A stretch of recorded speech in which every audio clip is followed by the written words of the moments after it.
प्रिय विद्यार्थियों नमस्कार। आज हम जिस टॉपिक पर बात करने वाले हैं, चर्चा करने वाले हैं, वो है अलंकार। अलंकार सीबीएसई, आरबीएसई, 9, 10, 11, 12 सभी कक्षाओं के लिए महत्वपूर्ण है। यहाँ तक कि प्रतियोगी परीक्षाओं में भी अलंकार की एक विशेष भूमिका होती है। कई सारे प्रश्न अलंकारों में से आते हैं। आरबीएसई में खास तौर से अलंकार पूछे जाते हैं और अलंकार सीबीएसई में भी पूछे जाते हैं। सीबीएसई में अलंकार एक लाइन दे दी जाती है, उसमें अलंकार छांटना होता है।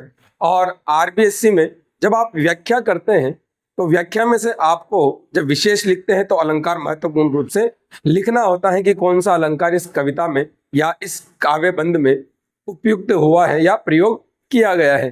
तो आज हम बात करने वाले हैं महत्वपूर्ण अलंकारों के बारे में कि अलंकार कौन कौन से होते हैं, अलंकार क्या होते हैं। सबसे पहले हम अलंकार को जाने। अलंकार होता क्या है, सबसे पहले हम बात करेंगे अलंकार होता क्या है।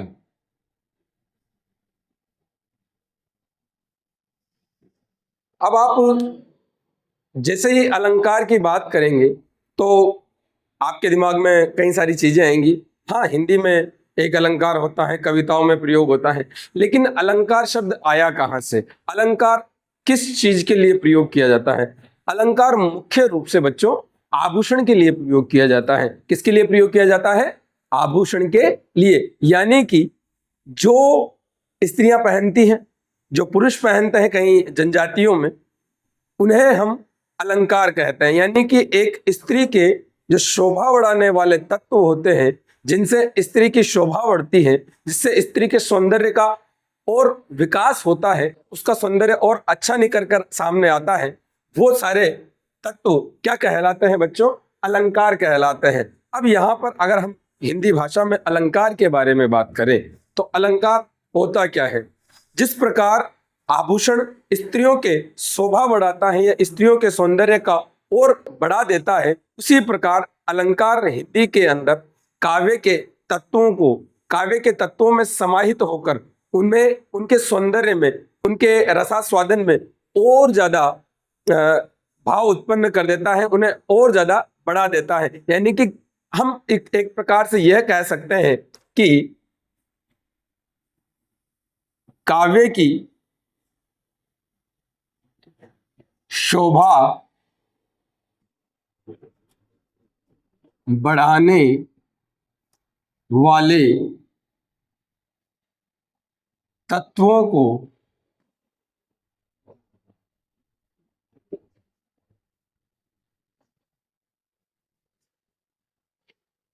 अलंकार कहते हैं। यानी कि जो शब्द काव्य की शोभा बढ़ाते हैं, जो तत्व काव्य की शोभा बढ़ाते हैं, हम उन्हें क्या कहते हैं बच्चों? अलंकार कहते हैं। अब अलंकार कौन कौन से अलंकार होते हैं, अलंकार कितने प्रकार के होते हैं? तो हम बात करें अलंकारों के प्रकारों की तो अलंकार 3 प्रकार के होते हैं। अलंकार कितने प्रकार के होते हैं? अलंकार 3 प्रकार के होते हैं।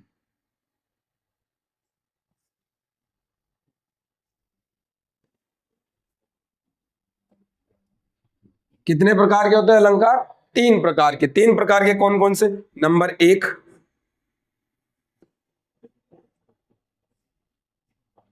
शब्दालंकार,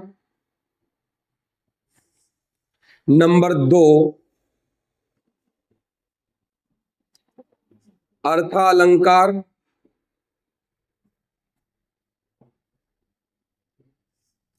नंबर 3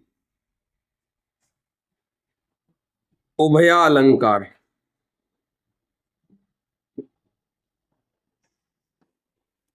यानी कि अब हमारे पास अलंकार के 3 भेद आ गए हैं। कितने भेद आ गए हैं बच्चों? 3 भेद। अलंकार 3 प्रकार के होते हैं। सबसे पहला होता है शब्दालंकार, दूसरा होता है अर्थालंकार और तीसरा होता है उभयालंकार। हमने सबसे पहले बात की अलंकार क्या होता है। काव्य की शोभा बढ़ाने वाले तत्वों को अलंकार कहते हैं। अलंकार 3 प्रकार के होते हैं, शब्दालंकार, अर्थालंकार और उभयालंकार। अब हम एक एक अलंकार के बारे में बात करते हैं कि शब्दालंकार क्या होता है, अर्थालंकार क्या होता है और उभयालंकार क्या होता है।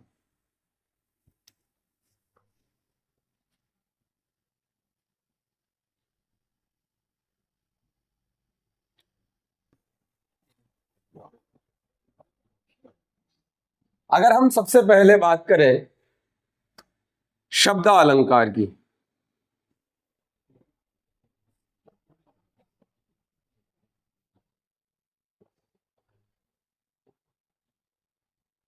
शब्दालंकार क्या होता है। शब्दालंकार, शब्दालंकार बच्चों एक ऐसा अलंकार जिसमें जब काव्य में शब्दों के माध्यम से चमत्कार उत्पन्न किए जाते हैं। किसके माध्यम से? शब्दों के माध्यम से। बात पर गौर कीजिएगा, जहां पर काव्य में शब्दों के माध्यम से चमत्कार उत्पन्न होता है तो उसे हम शब्दालंकार कहते हैं। हम इसकी परिभाषा लिख लेते हैं। जब काव्य में शब्दों के माध्यम से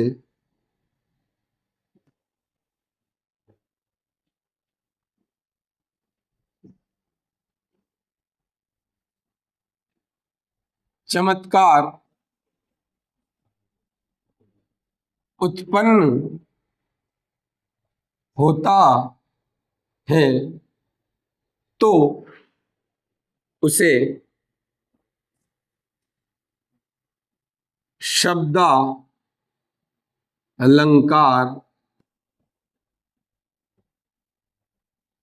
कहते हैं। यानी कि जब किसी भी काव्य में, जब किसी भी कविता में किसी शब्द के माध्यम से कोई ऐसा शब्द हमने प्रयोग कर दिया, उसके माध्यम से ही अलंकार उत्पन्न हो गया, चमत्कार उत्पन्न हो गया, तो उसे हम शब्दालंकार कहेंगे। जैसे चारु चंद्र की चंचल किरणें खेल रही थी जलथल में, पीयूष स्रोत सी बहा करो जीवन के सुंदर समतल में। यानी कि यहाँ पर च च की आवृत्ति, यानी कि शब्द के माध्यम से, वर्णों के माध्यम से हम क्या उत्पन्न कर रहे हैं? चमत्कार उत्पन्न कर रहे हैं। क्या उत्पन्न कर रहे हैं बच्चों? चमत्कार उत्पन्न कर रहे हैं। तो उसे हम क्या कहेंगे? शब्दालंकार। क्या कहेंगे? शब्दालंकार। उसके बाद हम बात करें अर्थालंकार।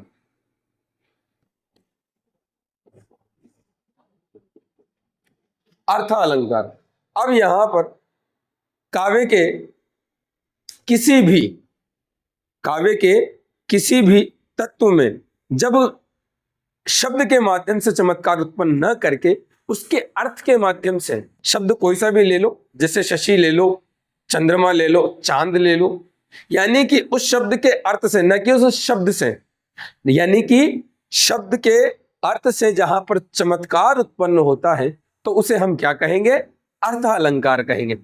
परिभाषा लिख लेते हैं। जब काव्य में शब्द से चमत्कार उत्पन्न न होकर शब्द के अर्थ से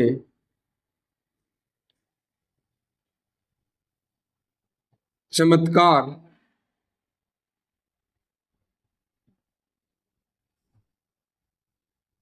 उत्पन्न होता है तो उसे अर्थालंकार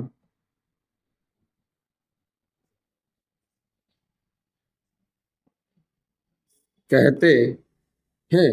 यानी कि जब काव्य में शब्द के माध्यम से चमत्कार उत्पन्न नहीं होता है, या लेकिन उसके शब्द के अर्थ के माध्यम से जब चमत्कार उत्पन्न होता है तो उसे हम क्या कहते हैं? अर्थालंकार कहते हैं। एक अलंकार और बचा। कौन से अलंकार होते हैं? तीन प्रकार के बताए मैंने, शब्दालंकार, अर्थालंकार और एक जो महत्वपूर्ण और है वो है उभयालंकार।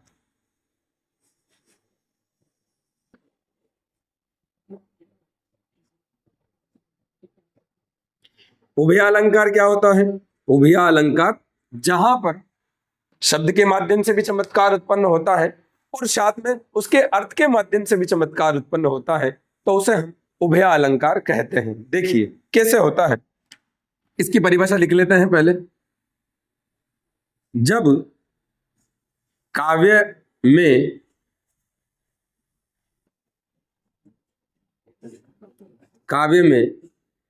शब्द एवं अर्थ दोनों के माध्यम से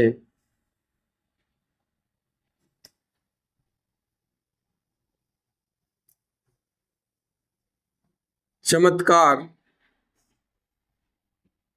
उत्पन्न होता है तो उसे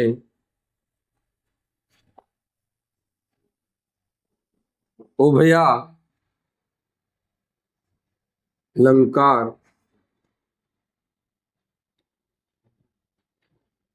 कहते हैं।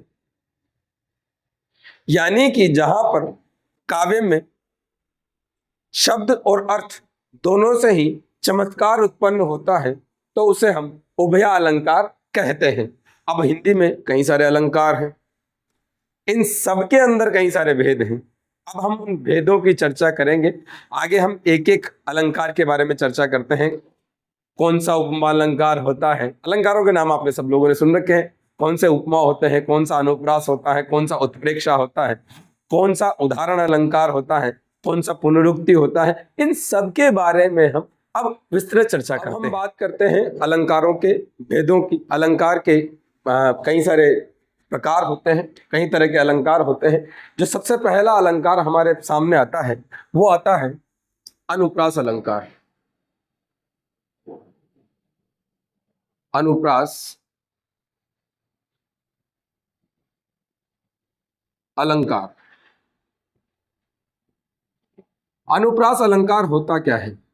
अनुप्रास अलंकार जब एक ही वर्ण की बार बार आवृत्ति होती है, यानी कि एक ही अक्षर जब बार बार रिपीट होता है, बार बार उसका दोहराव होता है, तो उसे हम अनुप्रास अलंकार कहते हैं। इसकी परिभाषा अगर हम लिखें तो जब काव्य में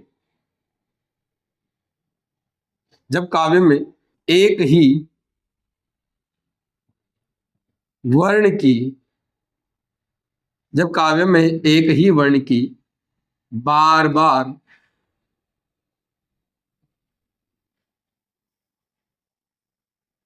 आवृत्ति होती है तो उसे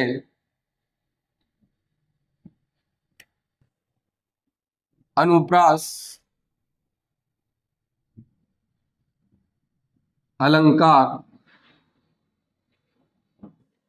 कहा जाता है।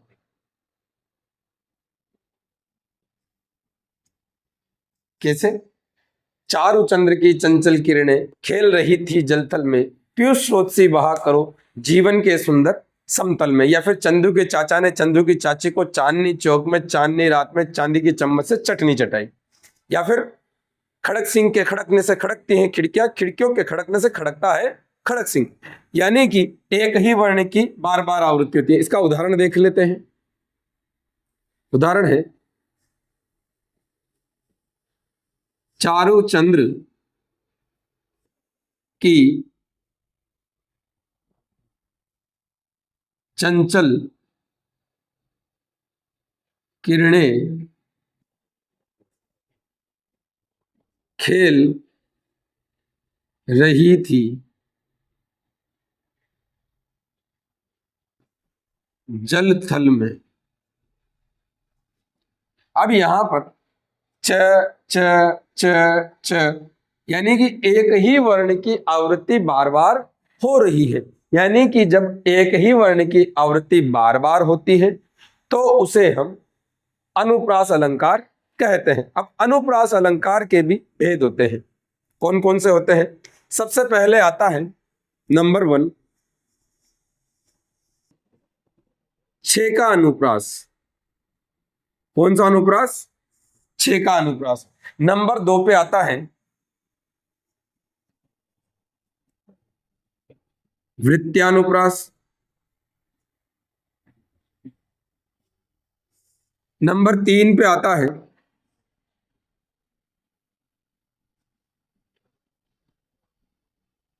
श्रुत्यानुप्रास।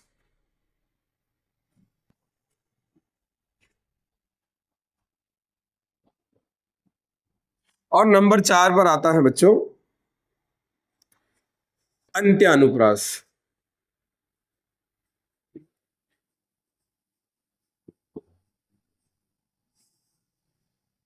अनुप्रास अलंकार के बारे में बात कर रहे हैं। एक वर्ण की बार बार आवृत्ति हो तो उसे हम अनुप्रास अलंकार कहते हैं। चारु चंद्र की चंचल किरणें खेल रही थी जलथल में, पीयूष स्रोत सी बहा करो सुंदर जीवन के सुंदर समतल में। तो चारु चंद्र की चंचल किरणें, च च च की आवृत्ति बार बार हुई, तो यहां पर अनुप्रास अलंकार हुआ। फिर हमने अनुप्रास अलंकार के 4 भेदों के बारे में बात की। छेकानुप्रास, वृत्त्यानुप्रास, श्रुत्यानुप्रास और अंत्यानुप्रास। अब हम प्रत्येक भेद के बारे में विस्तार से चर्चा करते हैं। हम छेकानुप्रास के बारे में बात कर रहे हैं, जो अनुप्रास अलंकार के भेद हैं। छेकानुप्रास की परिभाषा मैंने यहाँ लिख दी है कि यहाँ किसी वर्ण या वर्ण समूह की आवृत्ति केवल एक बार होती है, अर्थात कोई भी वर्ण या वर्ण समूह 2 बार आए तो वह छेकानुप्रास होता है।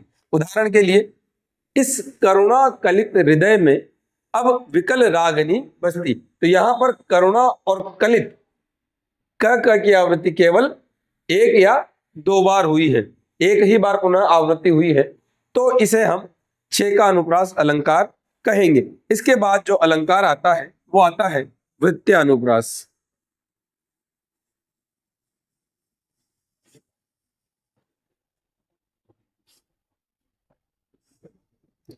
वृत्त्यानुप्रास क्या होता है? वृत्त्यानुप्रास में जहां किसी वर्ण या वर्ण समूह की आवृत्ति, जहां किसी वर्ण या वर्ण समूह की आवृत्ति 1 या 1 से अधिक बार होती है तो उसे हम वृत्त्यानुप्रास कहते हैं। यहां परिभाषा लिख लेते हैं। यहां किसी एक वर्ण या वर्ण समूह की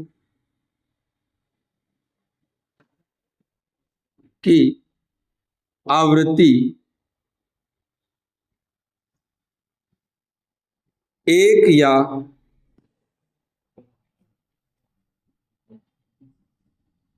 अधिक बार होती है तो उसे वृत्त्यानुप्रास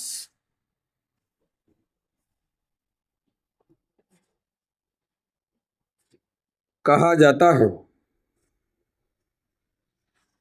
क्या कहा जाता है? वृत्त्यानुप्रास। कैसे कहा जाता है? देखो, यहां किसी एक वर्ण या वर्ण समूह की आवृत्ति, यहां किसी एक वर्ण या वर्ण समूह की आवृत्ति 1 या 1 से अधिक बार होती है तो वह वृत्त्यानुप्रास कहलाता है या कहा जाता है। जैसे हम उदाहरण लिखेंगे, हम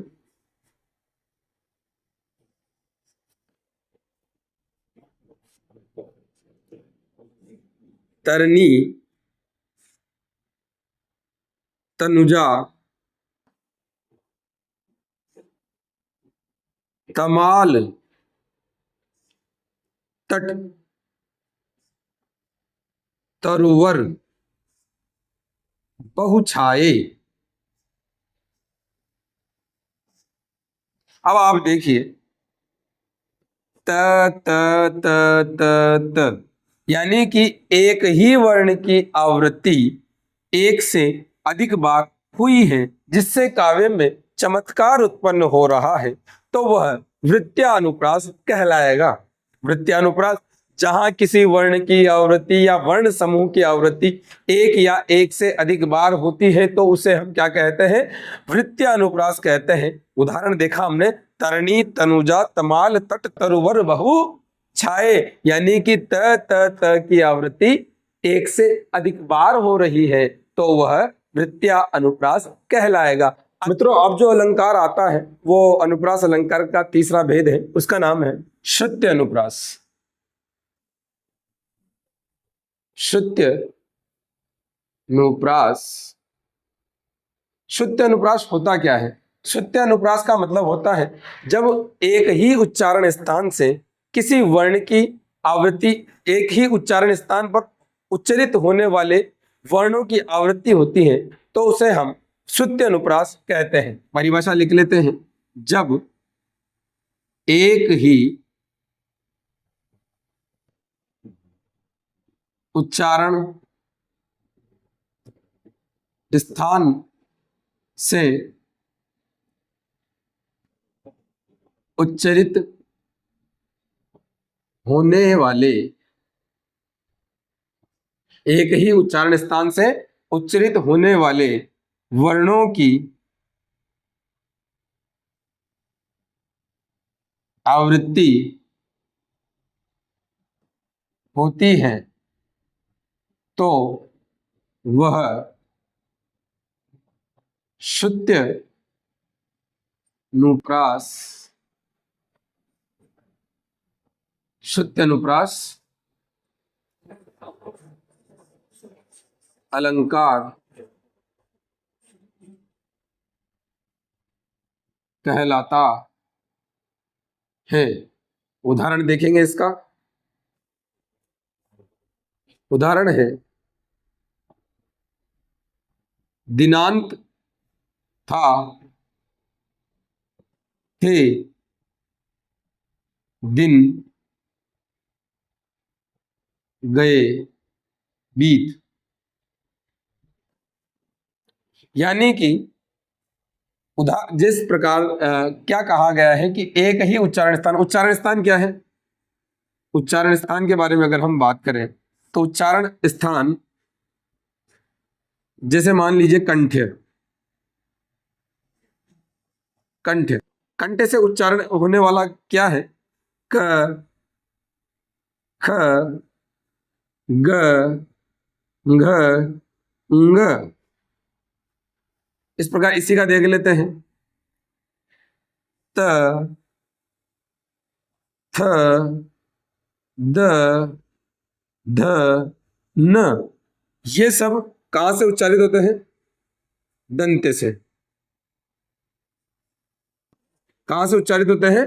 दंत से। यानी कि ये दांत एक ही उच्चारण स्थान से उच्चारित होने वाले शब्द हैं। देख लीजिए, द, न, त, थ, थ, द, न, ये सब एक ही उच्चारण स्थान से उच्चरित होने वाले वर्ण है और इनकी आवृत्ति बार बार हो रही है तो वहां पर श्रुत्य अनुप्रास अलंकार होता है।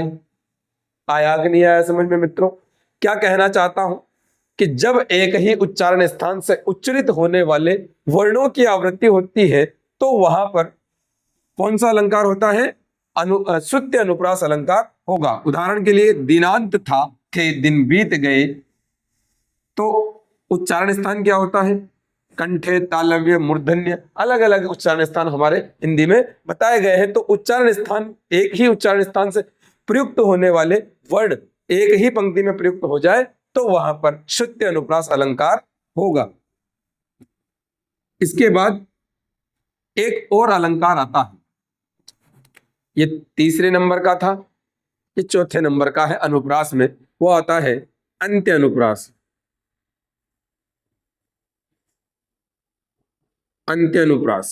अंत्य अनुप्रास होता क्या है? अंत्य अनुप्रास जब कोई भी वर्ण पंक्ति के अंत में आता है और उससे वो एक तुकांत का निर्माण करता है तो वहां पर अंत्य अनुप्रास अलंकार होगा।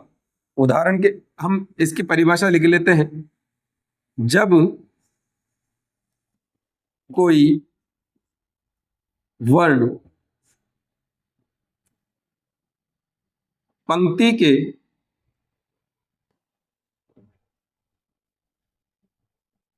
अंत में लगकर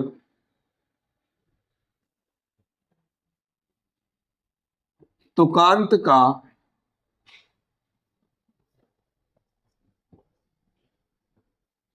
निर्माण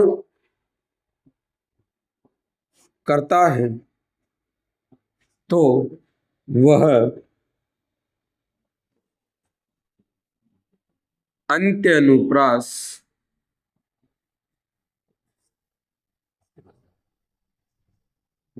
अलंकार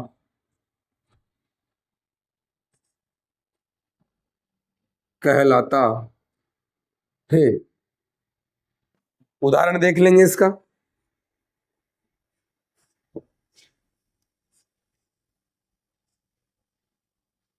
बुंदेले हर बोलो के मुंह हमने सुनी कहानी थी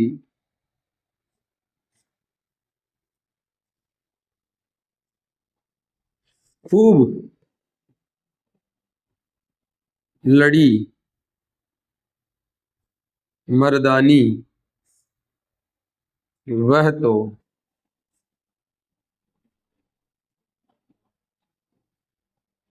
झांसी वाली रानी थी। अब यहां पर नी और थी ये दोनों अंत में आकर काव्य में चमत्कार उत्पन्न कर रहे हैं। जब कोई पंक्ति और क्या निर्माण कर रहे हैं, तुकांत का निर्माण कर रहे हैं। जब कोई वर्ड पंक्ति के अंत में लगकर तुकांत का निर्माण करता है तो वह अंत्य अनुप्रास अलंकार कहलाता है। यहाँ पर अनुप्रास अलंकार समाप्त होता है। अब हम बात करेंगे एक नए अलंकार के बारे में, उसका नाम है यमक। यमक की बात हम करेंगे अगली कक्षा में।